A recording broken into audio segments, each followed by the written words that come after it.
The Books Podcast, presented by Tim Hague. Welcome to the Books Podcast. I'm Tim Hague. Now, one of the lovely things about this gig is how many of our interview subjects are keen to repeat the experience. We've been very happy to welcome back such as Steve Richards, Joanne Harris, the much-missed Christopher Fowler, Alwyn Turner, and Alwyn has a new book out early next year, so we'll be hearing from him again. Mike J is also an old friend of Books Podcast, and he has a new book out right now, so it was an easy decision to ask him back. This is the most extraordinary, ecstatic thing I ever felt, and it completely changed the world for me. And I had 30 seconds where I was living in a different dimension, and the atmosphere of the highest of all possible heavens must be composed of this gas. I ask you, gentlemen of the jury, is this the kind of book you'd like your wives and servants to read? Mike, thank you for joining us on Books Podcast. Oh, it's a great pleasure to be back, Tim. Right, the book is Free Radicals, How a Group of Romantic Experimenters Gave Birth to Psychedelic Science, and specifically, it's the discovery of nitrous oxide, but that's sort of the end point of this journey. I think we probably need to contextualise. So you're taking us to the late 18th century, so shortly after the American Revolution of 1776, even more recent French Revolution, 1789. But it was still half a century before the thunderous modernism of the Victorian age. What was the intellectual temper of the period? Because it's a really fascinating era. It's a really fascinating period, and I've previously written a couple of other books on this period. I mean, it's 1790 where this starts.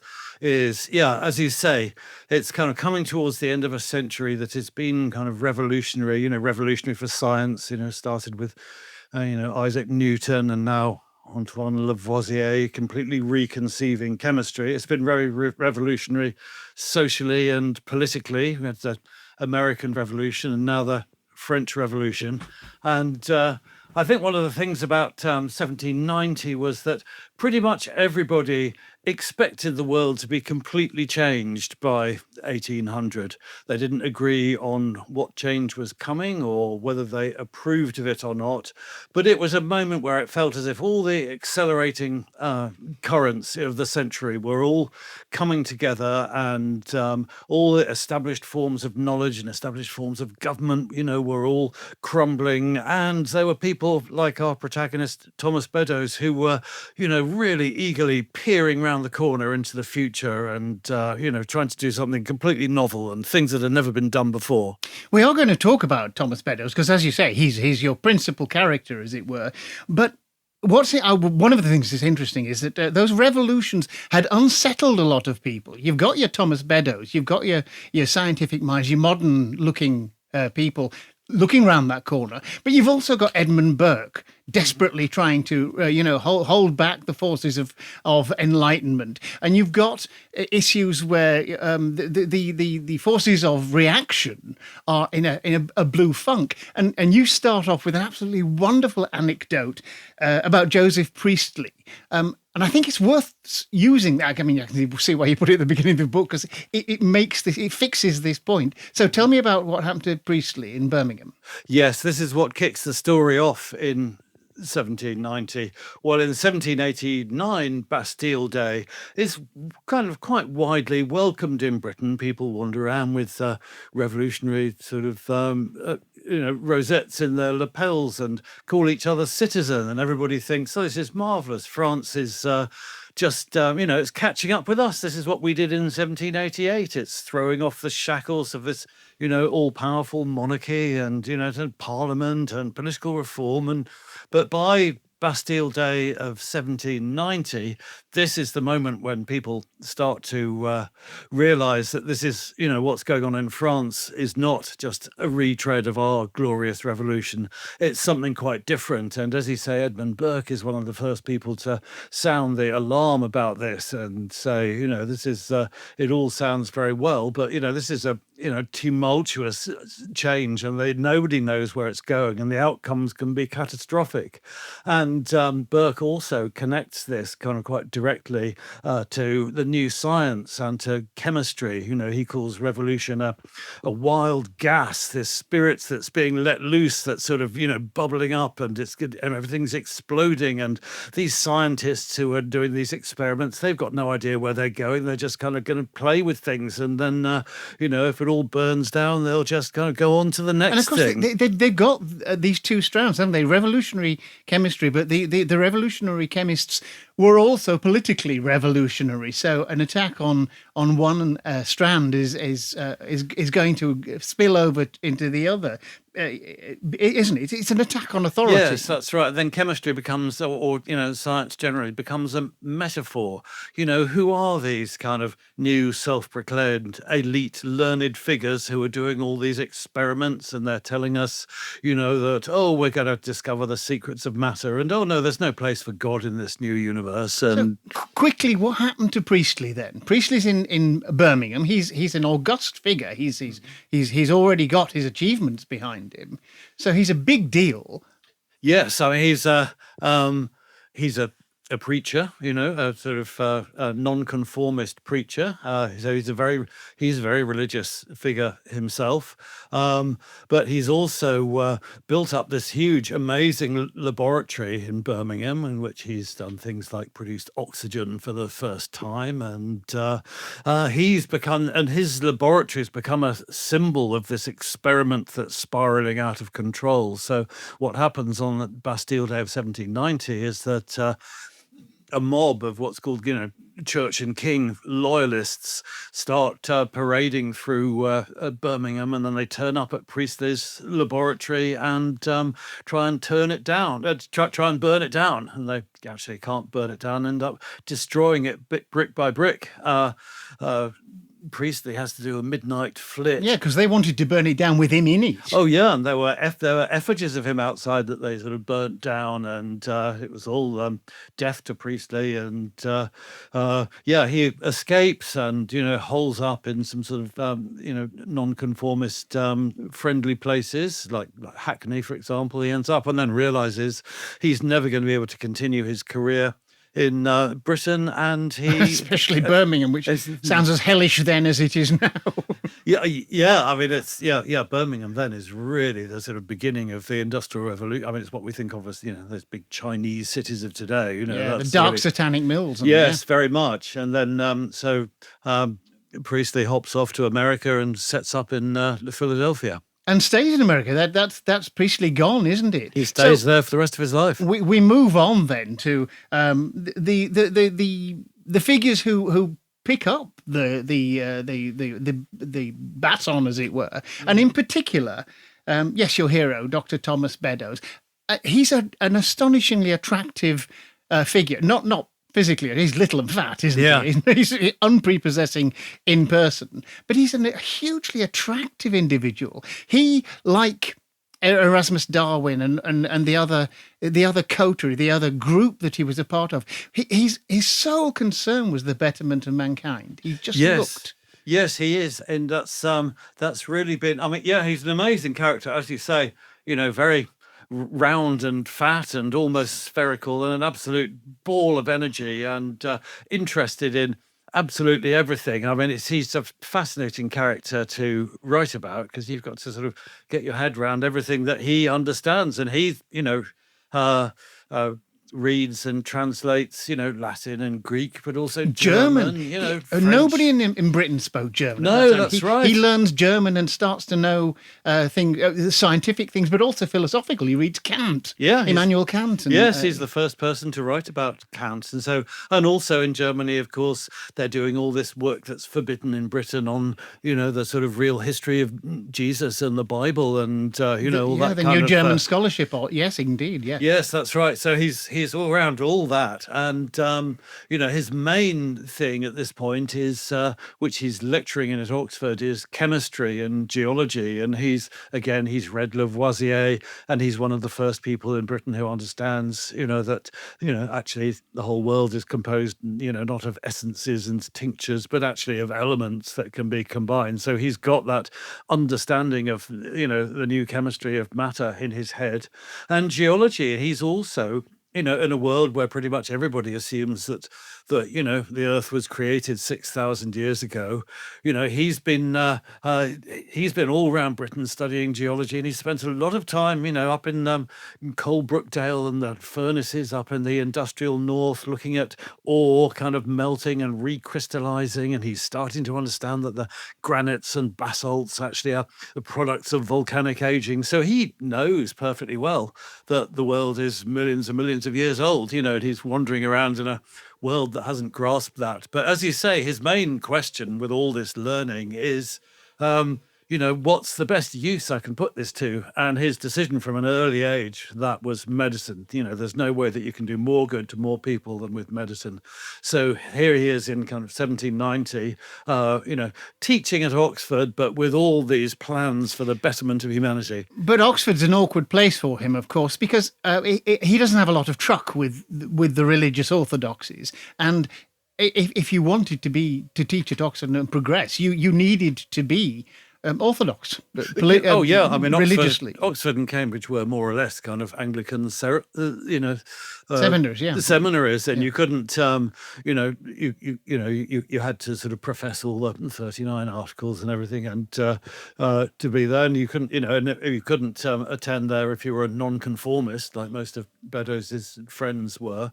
So he was teaching, very popular classes in chemistry and geology, but these were not really what people were being examined on at Oxford, and he only had a sort of fairly basic lab there. So yes, he was in that very distinguished world of Oxford, but actually he was spending much more time up, where he came from in Shropshire, with the people who we might remember as sort of members of the Lunar Society, the industrialists, people like Matthew Bolton and James Watt. What is the Lunar Society? The Lunar Society was a group of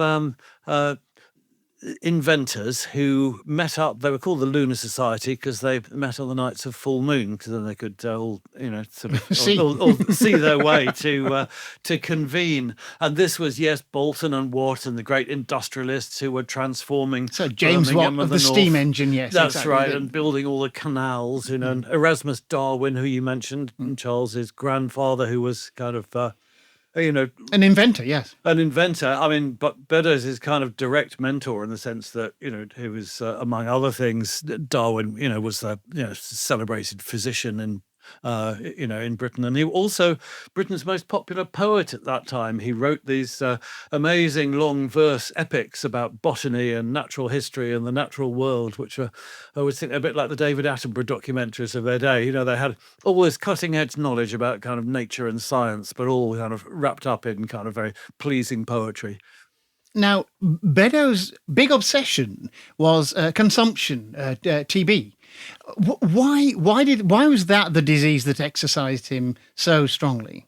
Beddoes was a wonderful letter writer, and everywhere he travels around, he's always saying, talking about the state of health in that area and saying, there's a lot of this infectious diseases here, but consumption was the thing, and lung diseases generally were the things that he was quite obsessed by. In Birmingham, for example, he was starting to see what would, exposure to industrial disease. Down in Cornwall, where he spent a lot of time, miner's lung. He was starting to get the idea that there were occupational diseases that were emerging from the new industry. And that's actually quite an interesting insight, isn't it? Because because theories of disease were pretty primitive in those days. Yes, and also, doctors, physicians really only treated the rich. And this was another one of Beddoes' great obsessions, was that actually, if you want, to make the health of the country better, it's the poor you've got to treat, because they're the reservoir for all these infectious diseases. Yes, sure, you could make money going around treating kind of rich sufferers, but you're only dealing with the symptoms. And he was kind of much more interested in trying to find out the causes of things and root things out. And this connected then to his chemistry, because also doctors were not very interested in drugs at this point. They thought, drug remedies were rather crude. They associated alchemy, didn't they? Yes. They thought it was like and sort of like mercury for syphilis. We remember things like that. And but Beddoes was convinced that chemistry was going to transform medicine, and that there were all kinds of chemical remedies that were really going to help with fighting disease. And he was particularly particularly interested in the chemistry of gases because he was interested in all these lung complaints like consumption, as you say, tuberculosis, as we'd call it today, and the occupational diseases. Then he was thinking, well, so far in medicine, there are medicines that you swallow or drink, and there are medicines that you rub on your skin. But, particularly with all these lung conditions, why aren't there gases? Why aren't there medicines that you can inhale and take them right to the heart of the disease? Partly because they were not clear about what the lungs were for, were they? That's right. And also what gases were.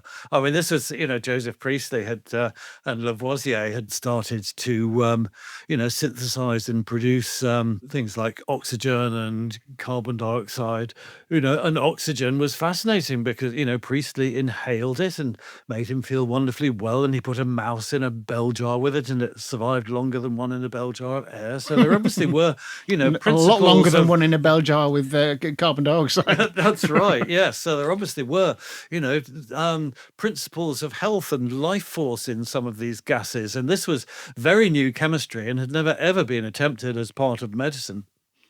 And Beddoes calls it pneumatic chemistry. So he does. It's the chemistry of gases, yes. Yes, that's right. And that becomes the focus of his efforts, his medicinal efforts. We're going to say a word before we get on to his institute.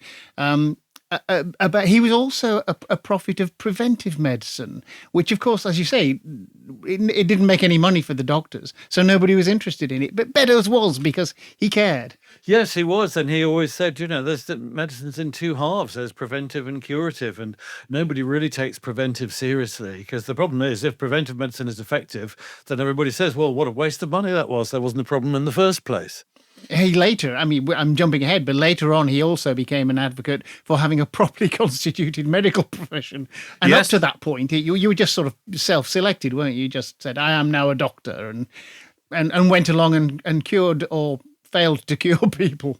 Yes, and it was sort of, it was a sort of genteel profession where you treat people in their homes, and it would be mostly about exercise. It would be what we would today call wellness, was what doctors offered for a fee. So that was one option. If you couldn't afford that option, then there was just this world of, quacks and apothecaries and, peddlers of whatever, Culpeper's herbal remedy books. And Beddoes wasn't keen on that either because, it was, as far as he was concerned, that was full of old wives' tales, had never been properly tested. So he was always looking for ways in which medicine could be reduced to experiment. People could really properly establish what works. And then, as you say, have enough data about the population, know who was dying and of what, and, have all these kind of health records so that people could work out, not only what remedies were the best, but then how best to apply them. He also had the idea that that the air you were breathing was important, which we've sort of said already, but it's more important than that, isn't it? Getting poor people to open their windows and get fresh air in if they were not very well. And that leads him on to the Pneumatic Institute. That's right. I mean, it was, everybody agreed that sort of there were beneficial airs, especially for things like consumption. So rich people all went to the Alps, the Alps or the Mediterranean, or if they couldn't afford that, to Cornwall, which was, regarded as healthier in the winter. So Beddoes' idea was, well, the rich people can go and change their air and cure themselves. But if we could synthesize air that was healthy and beneficial, we could take it straight to the slums and the docks and the ports and all the places where the poor people are, and they could have their own healthy airs without leaving home. How was he so sure that this was the key? Such a good question, and it's a question that he grapples with quite a lot, because as he realizes, he's in two different roles here. One of these roles is experimenter, where he's trying to synthesize gases and sort of administer them to people and see who gets better and what they work for and everything. But he's also what he calls a projector, what we would today call an entrepreneur. So he's also trying to sell his idea of pneumatic medicine. So, of course, he's then going to be tempted, as people still are today, just to cherry pick, the anecdotal reports which are beneficial and where people are cured and bury the other ones. So how does he manage this tension between, on the one hand, trying to be, a ruthless scientist, and on the other hand, trying to, get his idea going and get his project funded and convince people about his initiative? And what he does then is he has to raise money. Nowadays, maybe you'd go to I don't know, Elon Musk or the super rich. There were super rich then, and he wanted to establish this institute. He didn't have the money to do it himself, but people gave him money to set it up. That's right. I mean, I guess the difference with today is that there wasn't institutional science. You couldn't go to some university and there wasn't sort of funding sitting there waiting for this or that research project. Everything had to be applied for. So in a way, it was more like the world of Elon Musk or whatever, where you were looking for rich patrons. But most of those rich patrons were in the sort of ambit of the Royal Society and the aristocracy and the monarchy, and in those sort of London circles where Beddoes was fairly much persona non grata, because of his progressive political views, and so the rich people that he could tap up were these people from the Lunar Society networks. They were these and the provinces, industrialists and the outside. Yes. You've sort of answered my next question, because he set up the institute in Bristol. Not in London. And I've got a note here saying, why in Bristol? But you're halfway to answering that one. Yes, that's right. Yes, only halfway. I mean, because his funding really is coming from the Midlands and the North and all these wealthy industrialists. But he needed a particular type of place for his business. He looked around in London. He realised it wasn't going to work because he didn't really have any people who bought into his project in London. They were all and the Royal elsewhere. Society was not keen on him anyway. No. Joseph Banks, the president, was not a fan. No, he was not. I mean, he was very reluctant about giving his, very sort of important imprimatur to some kind of, maverick experimentalist who knew where this was going to go. But what Beddoes needed was somewhere. He needed somewhere with rich people, because he needed a rich clientele for his medicine, because that's how he was going to make his money to, fund himself.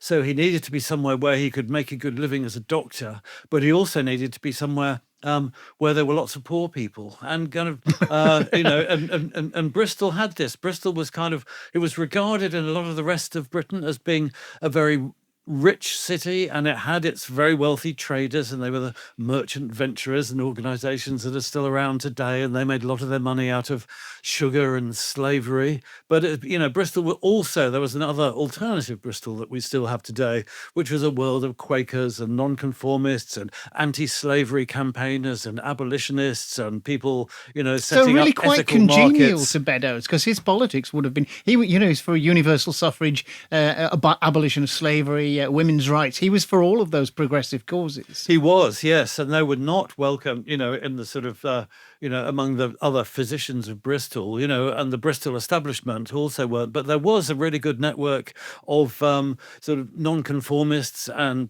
progressive communities and social movements, and he connected with that very fast. So a quick word about the Institute. What was it like when he managed to establish it? When he finally managed to get it going, he was always trying to do various different things at once, because he was trying, first of all, it had to be a chemistry laboratory, because he had to synthesize all these gases and find out, what different gases were and what their health properties were. So then there also had to be something like a clinic, where these new kind of gas or pneumatic remedies were being tested on volunteers.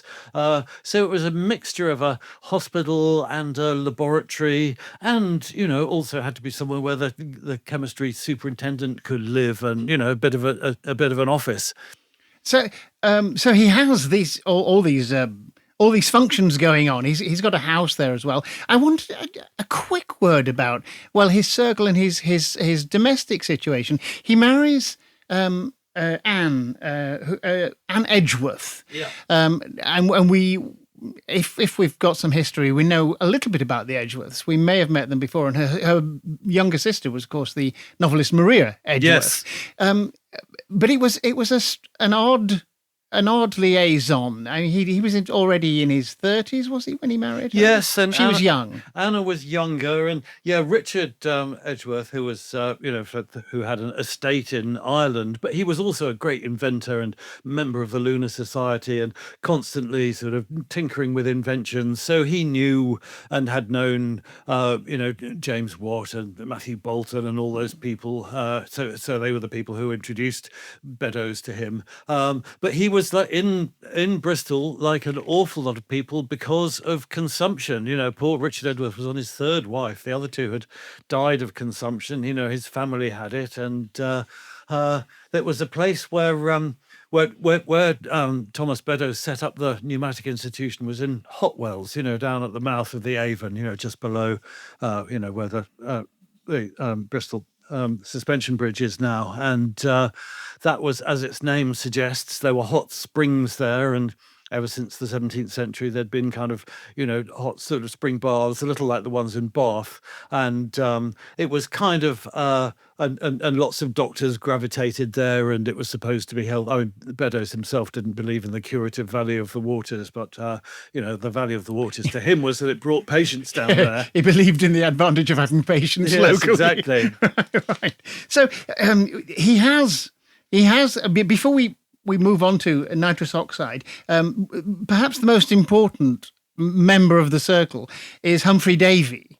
Humphrey Davy is later fantastically celebrated scientist and a member of the establishment, but he is a nobody from, Cornwall when we meet him, and when he's drawn to Beddoes into Beddoes' employ. That's right. I mean, from Penzance, from the very remote tip of Cornwall, and he's a teenager, and which is the middle of even today for our North American listeners, the motorway stops 100 miles short of Cornwall if you're driving that way. It's an A road from Exeter onwards. It's and back 200 years ago, completely remote. It was very remote indeed. And and the teenage Davy was apprenticed to the apothecary there, the sort of little pharmacy or sort of chemist shop. And that's where he would have stayed. Davy would have lived out his life as a provincial chemist if it hadn't been for Thomas Beddoes' best friend, Davis Giddy, who was from Cornwall and lived down there.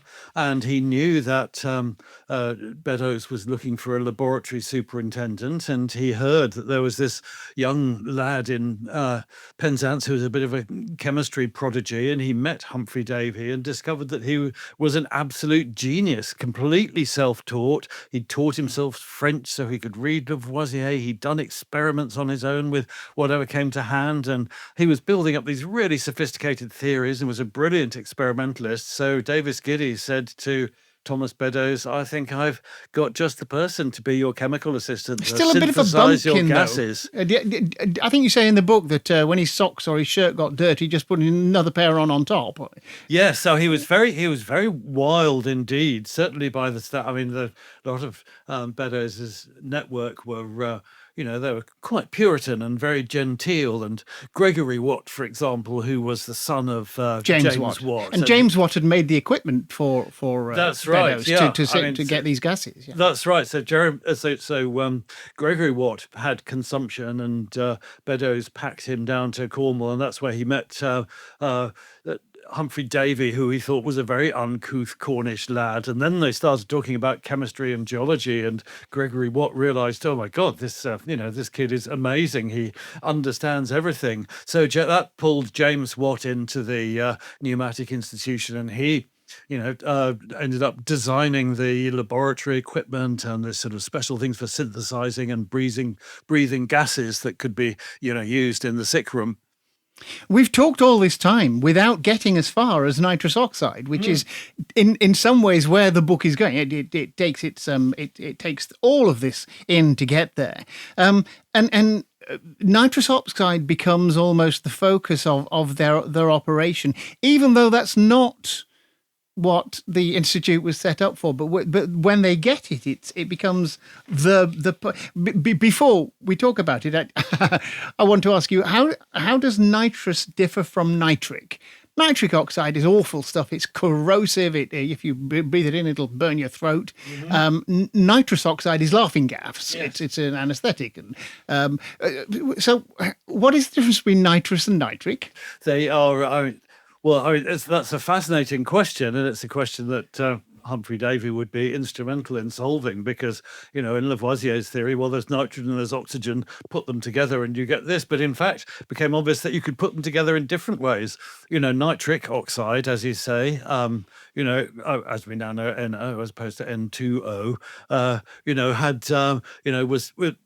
was toxic. Humphrey Davy kind of inhaled it and it turns to nitric acid in your mouth and burns your gums and everything. But nitrous oxide, people had assumed was a similar thing and was toxic, but nobody had really inhaled it before. And that's where, the whole story takes a really abrupt left turn at this point, because it's been all about getting the Pneumatic Institute together and getting it funded and getting this project going. But then virtually the first thing they do as soon as they start, one of the very first things that Humphrey Davy does is to synthesize nitrous oxide, which everybody thinks is deadly poisonous, but he has a little whiff of it anyway, and it seems fine. And then he inhales a little bit more and still no ill effects, and then inhales a bit more and starts to feel this tingling session, feel rather light and pleasant, and, carries on and have this huge sort of wave of euphoria. And then this amazing kind of revelation where he suddenly feels he's kind of seen, he's traveled into a new dimension. He's seeing reality as he's never seen it before. And then this is just such an extraordinary thing to discover. How can it be that a gas that has never existed in nature, suddenly you take a lungful of it and, you have these extraordinary, it stimulates your imagination. You have these amazing ideas. What does this tell us about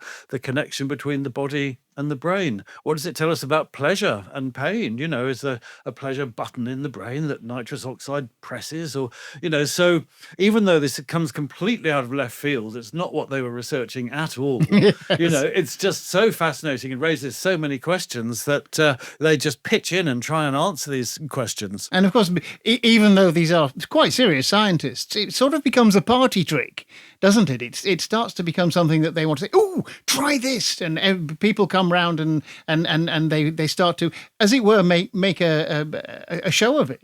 Yes, it does. I mean, they are doing, the conventional science. Davy and Beddoes are doing experiments on rabbits and guinea pigs and things, and they're testing how much of the blood gets absorbed into the bloodstream and what happens to the blood, the pulse rate and the respiration. So they're doing all that science, but rabbits and guinea pigs can't tell you what's going on when you inhale some laughing gas. Because of its effects on consciousness, you have to experiment on humans. And so they set up a group of volunteer subjects, which includes, the sort of young members of Beddoes' coterie, who David's become very friendly with, the romantic poets, Robert Southey and Samuel Taylor Coleridge. And, Davy encourages them in, because, as he says, this is something, this gas is something that's never existed before, and it's producing this state of consciousness that no one's ever experienced before. So we need what Davy calls a language of feeling, to describe this So that's experience. what the poets can contribute. Yes. Although they're all poets anyway. Humphrey Davy and Beddoes writes. Yes, as well. they both write poetry, and Coleridge and Southey are very preoccupied with the language of feeling, because that's what they're trying to do. They're trying to write poetry about states of mind and moods and emotions that nobody's ever described before. Now, we know nitrous oxide as an anaesthetic. Yes. But its first effects in Bristol were to create an antic leaping about, an excitement, which obviously, if you're a surgeon, would be very unhelpful. But you suggest that perhaps that's a sort of a group hysteria to some extent. You say that the effects of nitrous oxide get less the further you get from Bristol. Yes, that's right. I mean, the reports that come back of people saying, this is the most extraordinary, ecstatic thing I ever felt, and, it completely sort of changed the world for me, and I had that sort of 30 seconds where I was living in a different dimension, and, all these, and as Robert Southey says, that the atmosphere of the highest of all possible heavens must be composed of this gas. They really give it the big sales swelling. That is a sales pitch.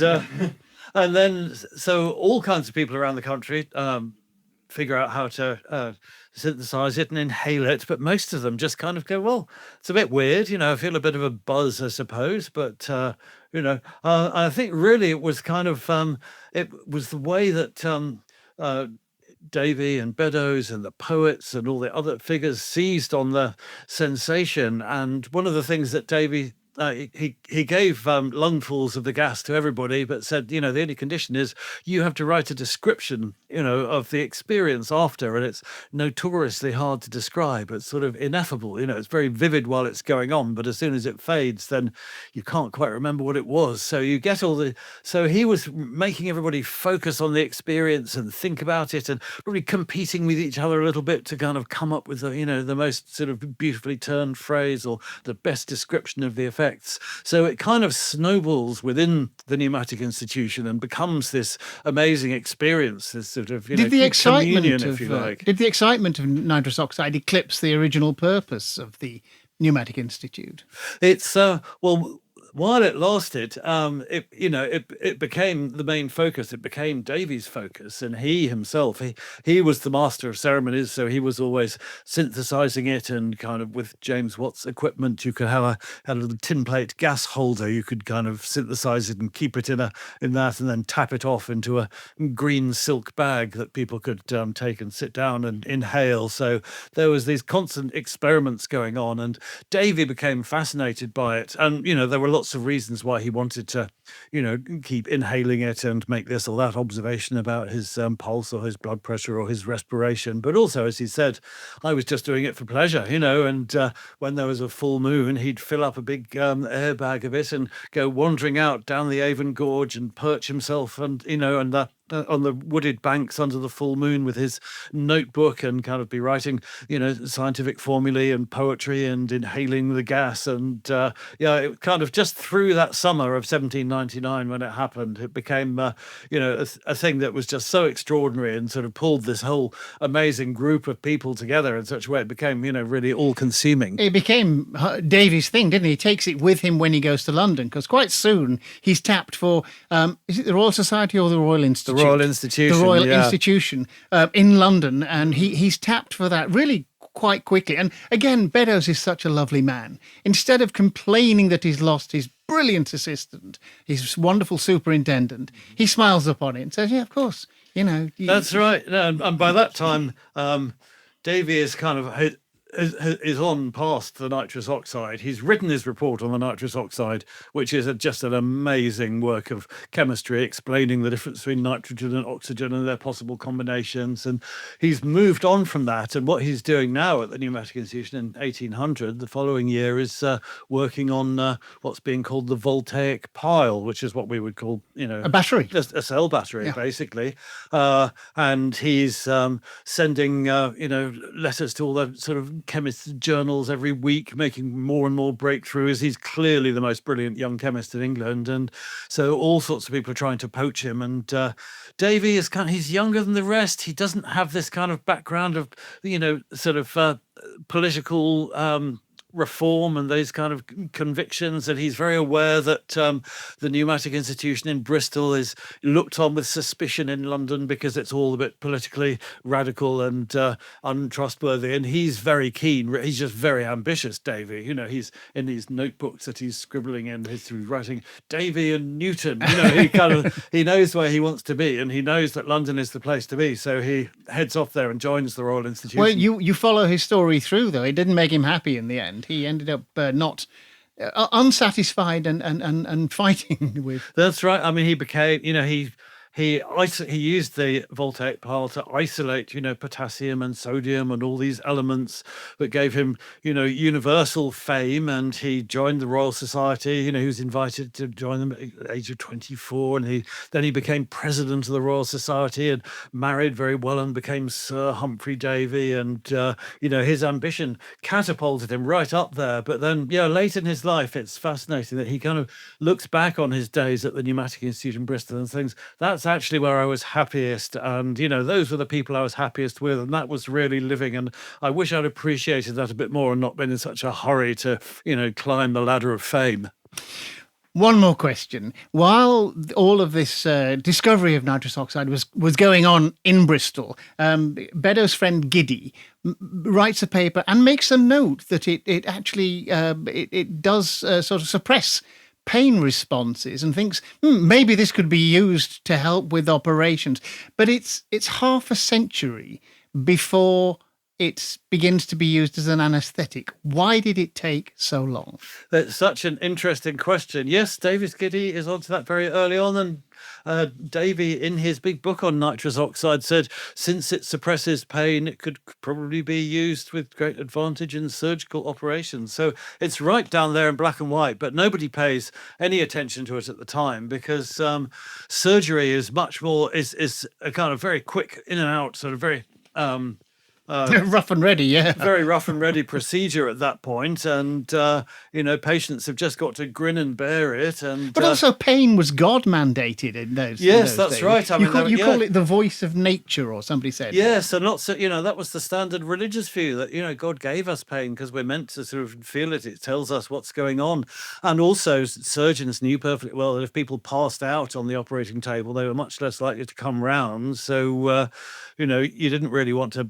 And the idea of getting all these chemical reactions together in an operating theatre seemed absurd. And it was only, and this is still, like 30, 40 years later, when people vaguely recall the Pneumatic Institution, they say, oh, yes, they had these ridiculous ideas about gases being used in medicine. And then it's not until, as you say, the 1840s that you start to get first in dentistry, because dentists, that's a real limiting factor on their business is the pain. And they start to realize they can use nitrous oxide to, dull the pain of, sort of tooth extractions and so on. And eventually, finally, it makes its way into surgery in the, in the 1850s. Well, why wasn't it having the antic effect then?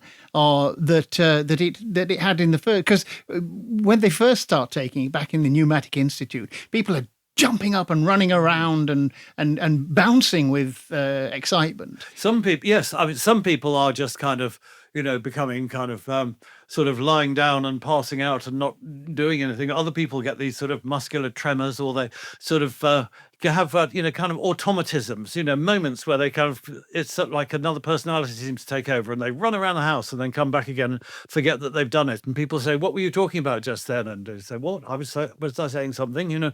So you get all that. But I think because it's happening in front of a crowd, in front of an audience, there's no incentive to just sit there quietly and do nothing. Party time. That's what I said earlier. Or you have to act it out. You've got a responsibility to. It's an experiment. You're trying to demonstrate what's going on. So you'll follow some train of thought and act out some extravagant behaviour, and then write it up, and everybody applauds. It's kind of got that sort of theatrical dimension to it in the institution.